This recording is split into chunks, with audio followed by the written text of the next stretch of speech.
semblables à lui. Ça vient de Dieu. C'est pas un truc de force. Proverbe 18, 22. Celui qui trouve une femme trouve le bonheur. C'est une grâce qu'il obtient de l'Éternel. C'est une faveur. C'est pas une question d'effort. Ce n'est pas une question de pression de la vie. Oh, voilà, c'est monté, c'est descendu. Non. Si l'idée là, parce que bien aimé, vous devez comprendre comment votre adversaire réfléchit, Satan. Si vous avez déjà accepté l'idée que non, bon, moi je vais me marier, mais je ne respecte pas tout ce qu'on enseigne à l'église là. Je fais mes trucs en catimini. Si ça marche, bien aimé, ça ne va pas s'arrêter au mariage. Même pour autre chose, vous allez aussi accepter la malice. C'est comme ça que toute votre vie sera une vie de mensonges, une vie de malice, une vie de péché. Et au moment où vous allez vous attendre le moins, Satan va détruire tout cela. Tout ce qui est bâti sur la malice, le mensonge, le péché, ça ne peut pas prospérer. Donc, renoncez à cette idée. Et même si la tentation revient, dites à cet esprit, plus jamais. Moi, aujourd'hui, je n'accepte plus cette idée-là qu'on peut utiliser la malice. Même si ce n'est pas seulement pour le mariage, hein, même pour les choses comme l'argent. Je n'accepte pas l'idée qu'on peut utiliser l'escroquerie, le mensonge, la tromperie pour avoir l'argent et réussir parce qu'il n'y a rien dedans. Je refuse ça. Deuxièmement, vous qui avez pensé qu'il n'y a aucun danger à vous livrer au plaisir de ce monde, à la boisson, aux boîtes de nuit, aux bars, aux lieux de débauche, vous avez pensé qu'il n'y a aucun danger parce que vous êtes né de nouveau. Vous qui avez même souvent pensé, non, quand j'entre là-bas, j'ai pris d'abord. Vous devez reconnaître que vous vous êtes lourdement trompé.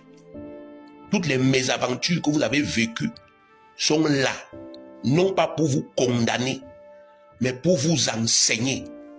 L'ennemi a profité de ça, de votre stupidité, de votre bêtise, de votre idiotie même.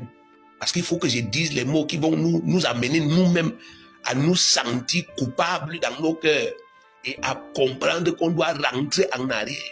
Parce qu'on a été des idiots en pensant qu'on peut faire ça et rien de mal ne va nous arriver.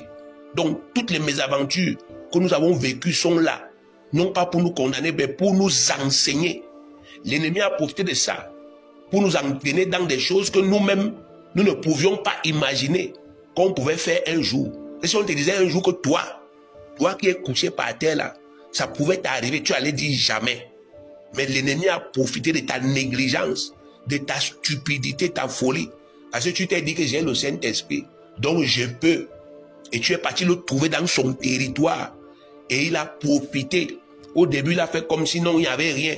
Quand tu as pris goût, il a profité pour entrer en toi et pour commencer, n'est-ce pas, effectivement, à frapper ta vie.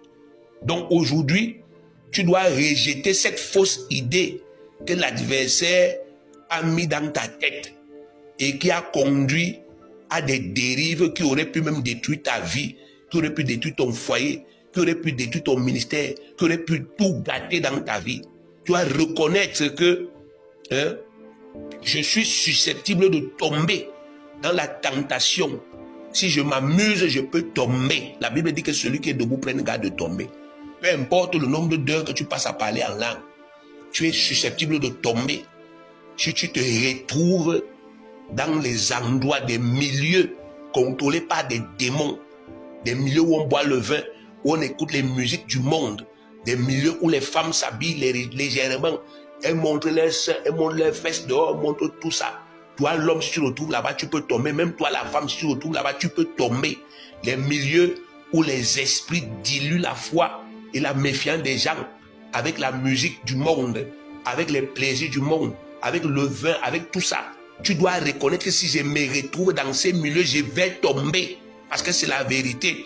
Et tu dois te protéger désormais, au lieu de continuer à t'exposer inutilement et à permettre à un adversaire qui est vaincu de continuer à te spolier. Parce que la Bible dit que le voleur ne vient que pour dérober, égorger et détruire. Chaque fois que lui, il va avoir une faille dans ta vie, il va te faire du mal, bien aimé. Donc tu dois te protéger.